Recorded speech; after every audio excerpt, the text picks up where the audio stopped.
Muy bien, me llamo Jacobo Machover, nací en La Habana, desde 1963 vivo en Francia, he vivido un tiempo en España y soy escritor y catedrático en la Universidad de Aviñón en el sur de Francia.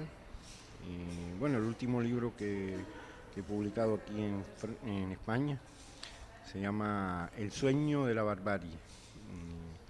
Lleva como subtítulo la complicidad de los intelectuales con la dictadura castrista, lo que es exactamente lo que hay en el libro. Bueno, yo creo que las distintas facetas que yo llevo son bastante parecidas.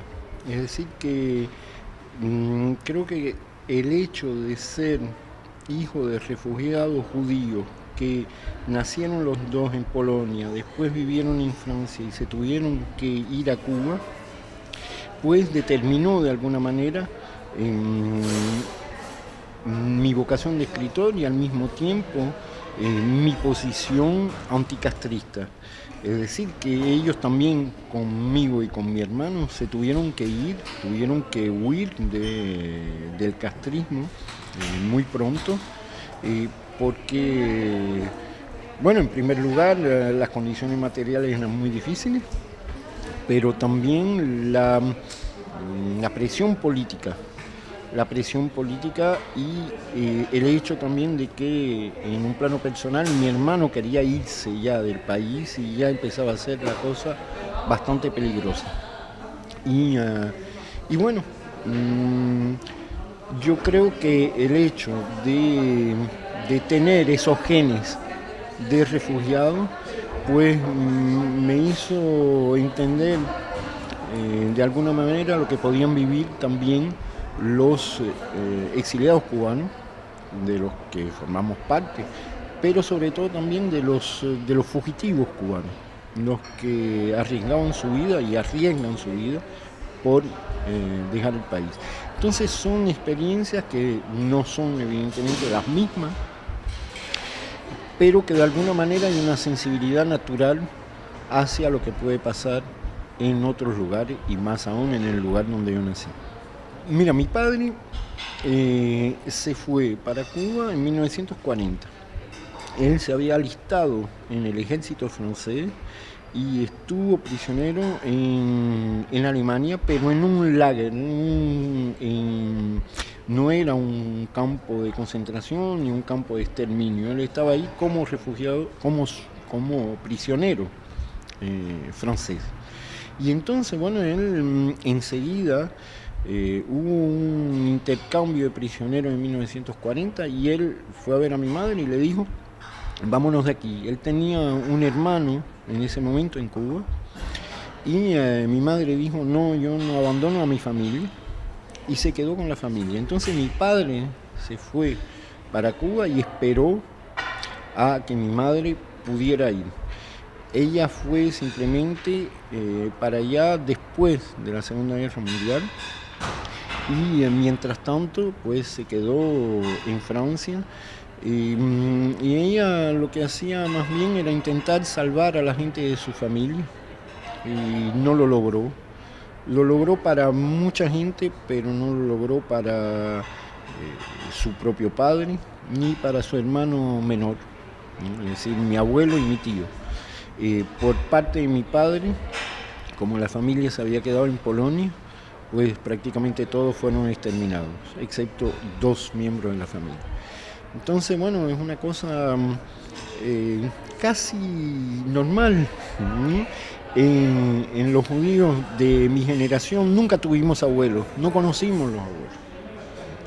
Y entonces, pues, estando en Cuba, pues a mi padre le gustaba mucho. Y él al principio y mi madre también pues simpatizaron con la revolución y todo eso, pero muy rápidamente eh, empezaron las presiones políticas, la escasez material y ni una ni dos dijeron, sobre todo mi madre, dijo hay que irse de aquí. Y entonces, bueno, nosotros encontramos, tuvimos mucha suerte, en aquella época ya no se podía salir de Cuba, si no fuera clandestinamente, pero tuvimos mucha suerte y encontramos un buque de carga que iba para la República Democrática Alemana, para la Rada, como dicen los cubanos, que llevaba a algunos becarios y los únicos pasajeros éramos nosotros. Y bueno, un país que ya no existe, pues, y el barco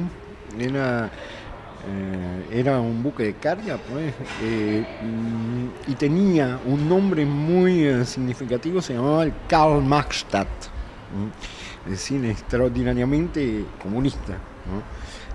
Bueno, Karl Marxstadt, la ciudad ya no se llama así, por supuesto. Llegamos a Alemania del Este, de ahí pasamos al oeste con bastantes dificultades y pudimos pasar a Francia sin demasiados problemas y bueno, ahí nos quedamos todos. Bueno, yo creo que me he pasado casi toda la vida escribiendo sobre la Revolución Cubana y yo no diría denunciar, yo diría decir la verdad, ¿no?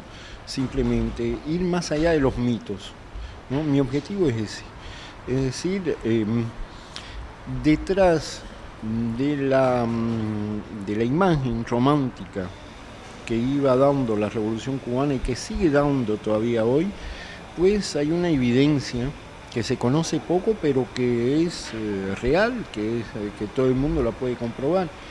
Yo he trabajado mucho sobre los primeros meses de esa revolución, cuando se fusilaba a mansalva. Cuando se fusilaba a mansalva, después de unos juicios sumarísimos, absolutamente expeditivos, si a eso se les puede llamar juicio, ¿no? Y la gente, a los que ellos llamaban esbirros de la dictadura anterior, pues la gente la misma noche era fusilada, ¿no?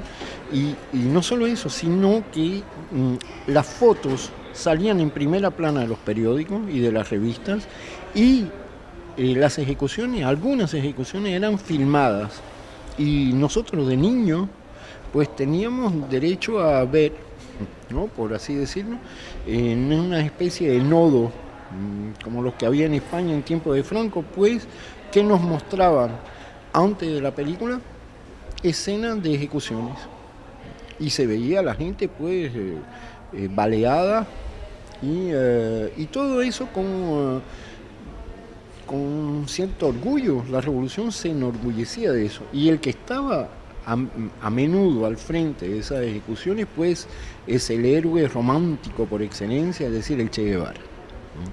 El Che Guevara que dirigía en aquel entonces pues la fortaleza de la Cabaña, donde más ejecuciones hubo, ¿no? Y entonces era un personaje que uno no entiende realmente cómo se le ha podido considerar como un personaje libertario. Era un estalinista de primera categoría y sobre todo un tipo extraordinariamente sanguinario. Entonces lo que yo hice fue intentar investigar, aparte de los hechos, de las ejecuciones y todo eso, pues cuál había sido el papel de un personaje como el Che Guevara.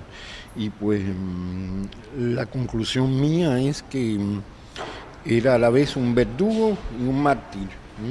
Verdugo en sus primeros tiempos en el poder, sin ningún problema de conciencia, era alguien que le gustaba la sangre, que le gustaba asistir a las ejecuciones y pues después se volvió un instrumento de Fidel Castro y Fidel Castro lo transformó en mártir. Fidel y Raúl Castro. Cuando hablo de Fidel Castro también hay que hablar de Raúl Castro, que el único competidor posible en la sangre, en esa atracción por la sangre, es Raúl Castro. Uno no sabe cuál ha sido el mayor de los killers, el mayor de los asesinos de masa en Cuba, si ha sido el Che Guevara o Raúl Castro. Se hacen competencia, ¿no? Siempre bajo las órdenes de Fidel.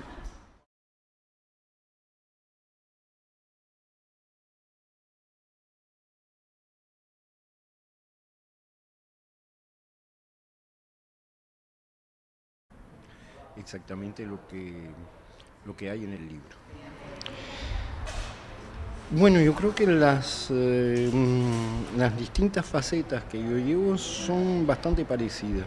Es decir, que creo que el hecho de ser hijo de artista, es decir, que ellos también conmigo y con mi hermano se tuvieron que ir, tuvieron que huir del castrismo muy pronto, eh, porque, bueno, en primer lugar, las condiciones materiales eran muy difíciles, pero también de refugiados judíos que nacieron los dos en Polonia, después vivieron en Francia y se tuvieron que ir a Cuba, pues determinó de alguna manera en mi vocación de escritor y al mismo tiempo mi posición anticastrista. Muy bien, me llamo Jacobo Machover, nací en La Habana, desde 1963 vivo en Francia, he vivido un tiempo en España y soy escritor y catedrático en la Universidad de Aviñón, en el sur de Francia. Bueno, el último libro que he publicado aquí en España se llama El sueño de la barbarie. Lleva como subtítulo la complicidad de los intelectuales con la dictadura castrista, lo que es